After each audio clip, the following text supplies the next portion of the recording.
Okay, so I'm going to attempt to film this vlog now. I'm waiting for a phone call from the bank manager, so it may not work out that way. That's the way things are going. And I think that's probably part of the vlog this week, is that you get to the point when you are doing a new business that everything becomes, you are juggling and spinning plates. You need this, you need that. And that's what's happening right now. Waiting for the architect to come back to have a look at a wall that I want to remove to see if it's a load-bearing wall. And if it is, then we need to put in a request to building regulations to be able to do that before we can do the work. So that's something that I'm chasing up at the moment.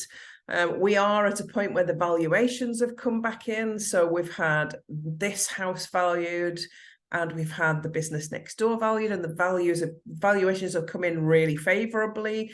So in terms of the bank lending, the asset is more than double the amount that I'm asking the bank to lend me. So that's good. It means that they feel secure in their lending, and I feel secure that the assets has a lot of equity in it. Both of the assets have a lot of equity in them. So that's really good. These are some of the things that you've got to consider when you are purchasing and going down the road of buying property and making that property work for you in terms of income. You've got to look at, the value of the asset and the equity that you're left with, whether there's any sort of room for movement there. And that's your security as well. If everything fails, if there's a chunk of equity there, at least you know that you've still got something at the end of it all. So it gives you a little bit more confidence in where you're going in business. So anyway, that's what's happening right now. I am waiting for a call from the bank manager. We are going to decide the loan product that we need for this business. So that's all been approved by credit. The loan has been approved by credit, but I now need to select the right loan for the business. So the term, the interest, where there is a deferred period so that I can get the business on rails before we have to start paying back the loan. All of that has to be negotiated at this point in the business. I'm also waiting for the solicitor to come back to me to make sure that he can make things happen on the timescales that are necessary and that everybody needs. There's lots of parties involved. There's me, there's the person who's selling the business next door, there's the bank, the architect, the council building and planning departments, and then much, much more. I've got to coordinate suppliers and equipment and things to come in on a project. So I now need to get my project management hat on and start getting dates in and start bringing in team members and giving out accountability. So it's an exciting part of the process, but it also can be quite an overwhelming part of the process when everybody wants a piece of you. And this happened with this place. Everybody wants a piece of you. You're answering your phone to different people. You're having to go back with lots of information. And that part, honestly, can feel really stressful and really overwhelming because you feel like you're under pressure and that you've got to deliver to these people. Otherwise, things will fall apart. But actually, in reality, nothing falls apart. And you usually achieve what you set out to achieve. And I'm going in this into this new business eyes wide open, having renovated on a much bigger scale here next door. So it's not going to be as big of an issue that I've had here. I'm sure that we're still going to hit barriers, but I think I've been really, really proactive in looking at the property and the things that could be wrong with it after doing this one. After all, it's attached to this building. It's part of this original building. So I know where the weaknesses have been because I've replaced the roof here and walls and ceilings and you name it. So I know that there are potentially going to be things that come up.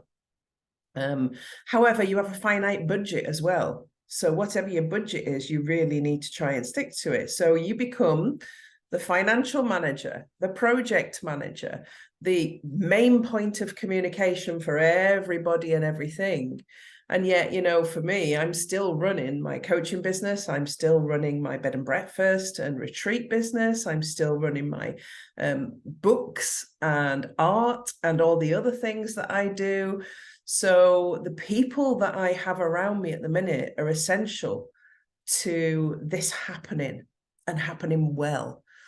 So the person that's going to be running most of the things next door is my sister, Angela. She's currently my cook and cleaner here at the bed and breakfast. She's capable of way more than that. So she's going to actually take on the role of manager.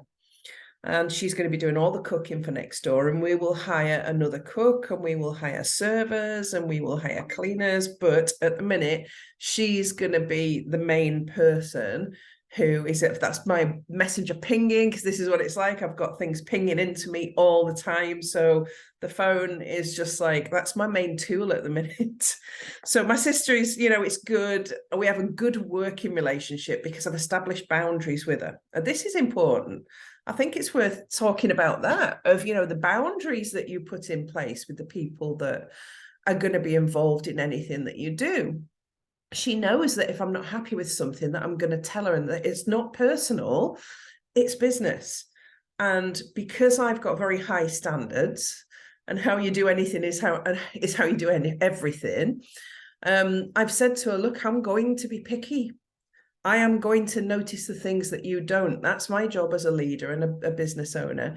And I don't want you to take offense. So when you put boundaries in place, either verbal or written, then actually people work to that level. So what I've done with Angela is I've given a task this week of producing a cleaning rota for the house, for every level, for every floor level, of the detail that we want the standards to be for each level. So ground floor, first floor, and top floor. We're going to do the same for next door. And I've given her that exercise to do. And then we're going to go around and look at the cleaning rotas and see if there's anything I think she needs to add or take away, because that's psychologically going to give her ownership of that standard. I've then said, I want you to manage the people that now do this cleaning to this level. So as you step out from cleaning the place, because you're going to take on a management role, I want you to manage the standards. Then there's two of us looking at it from that perspective. So you need to put in place the things that you want to happen. We've already started work on the food hygiene and health and safety folders for next door. So putting all the things in place that need to be in place for that. We've put in place the fire manual for here and for next door. So some of the administrative tasks that take a long time and often get neglected and forgotten about, we've started to work on right way before we've even got the property.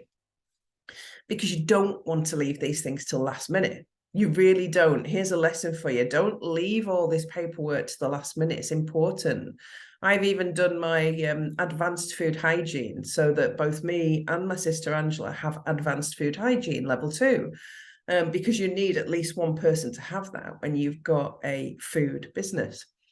We're also going to be doing our national licensee certificates for Scotland, our DBS checks, and a health and safety and first aid training course.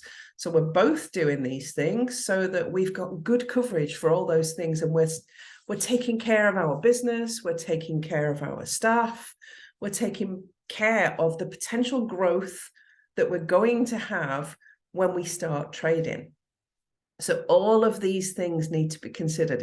It can feel really scary. And it's funny because what somebody said to me this week, really interested. I'll be interested in hearing what you have to say about this, or what you think is that, Mandy, you should write a manual for this, for how people can go into business, into a bed and breakfast business or into a hospitality business, and the steps that need to be taken and all the things that need to be thought about, and how to become the leader, and how to put boundaries in place, how to train people, how to think about all these things, because lots of people go into business and don't know how to do all this stuff. So that was an interesting comment this week, and I may well do that. So watch this space. That might become another product as we move forward, because I'm all about, you know, it's very easy to assume that people know what they're doing or know what to do, but often people need help. And there is nothing wrong with us as business people providing that help in one way or another. I mean, I made loads of mistakes doing this place up, loads of mistakes, and learned from them. So if somebody had given me a checklist, a book, a manual of what sort of things to consider along the way so that I could make sure I was on point for this place, I would have welcomed that. So there you go. There's always, everything you do creates something to do. I want you to think about that in business. Everything you do in business creates something new you can do to help others and to serve others and to make money for yourself.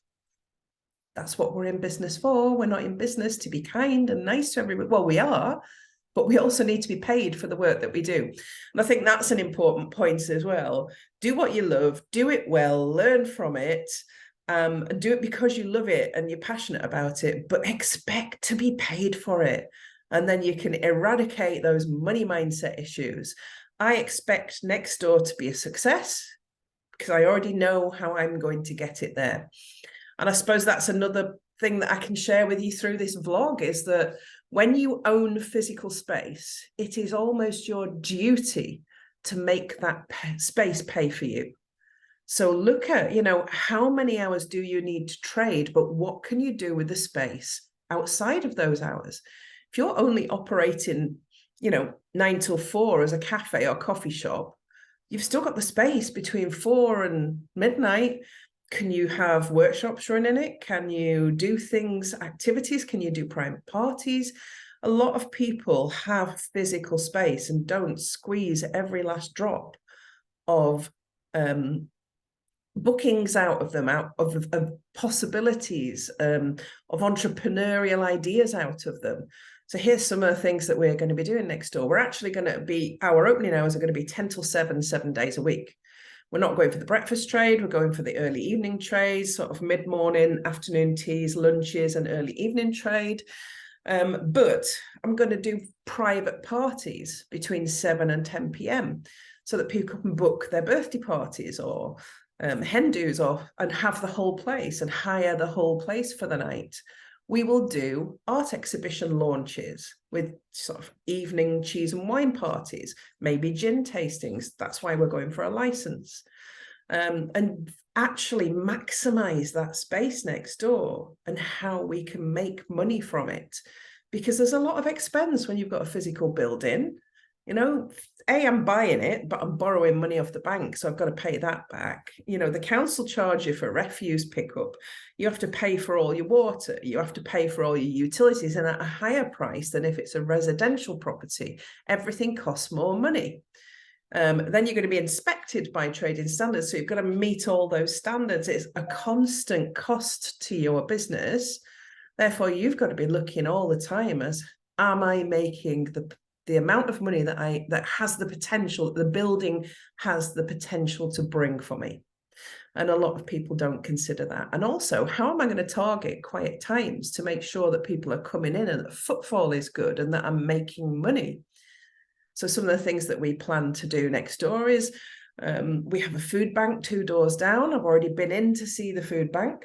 So that's an update for you. I've been in to see them, have a conversation with them, and I've said, I will take any excess food that you've got. We will make meals out of it, and we will do hot meals on a Monday and Tuesday night for people on low incomes, for people that are struggling, and for people that need to use the food bank so that they can go to the food bank and get food to take home, but they can also come and get a hot meal on a Monday and Tuesday night, free of charge from us using the food from the food bank.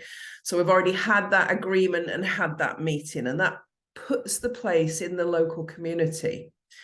And if they're coming for their free meals, we're highly likely then to be top of mind for if they want to come out for lunch or if they want to come out for a meal. So it changes the perception in the local community and allows them to see you as an asset and not just another business. We're also going to be looking at doing a couple of days a week where we do OAP special offer lunches to target loneliness in the community and to bring these people out of the homes and talk to each other where they normally wouldn't. So that's going to be another thing that we're going to be running. And it's about running any business runs promotions and offers to get people in, to get people to buy. And sometimes in order to do that, you have to compromise a little bit. But there's always a way to do that without it costing you a lot of money. So I have waffled today, haven't I? I've told you loads, but that's what's going on in my head and what's going on physically with this bistro and gallery that I am creating. I've also been working on the brand logo, which is really challenging me because the vault is quite masculine and I don't want the branding to be really masculine. And it's really difficult to find graphics that aren't masculine for the vault, because the vault brings to mind a solid steel place with a big handle. And that's most of the imagery. So yeah, watch this space for the branding, because I'm trying to soften it and making it a little bit more feminine, because it's a bistro and gallery. I don't want it to be hard and masculine. So that's my current challenge that I'm working on this week. That's my challenge for the weekend, is that I'm going to keep figuring out how to get the branding right for this. It's very personal. It's my business. So yeah, I might be able to share that with you next week and show you the work that I've been doing on the branding, and you can let me know what you think about that. So have an awesome week. I know I'm a bit late with this week, but it has been a busy week, and I will update you as to what's happening with the Vault, Bistro and Gallery next week. Have a brilliant weekend.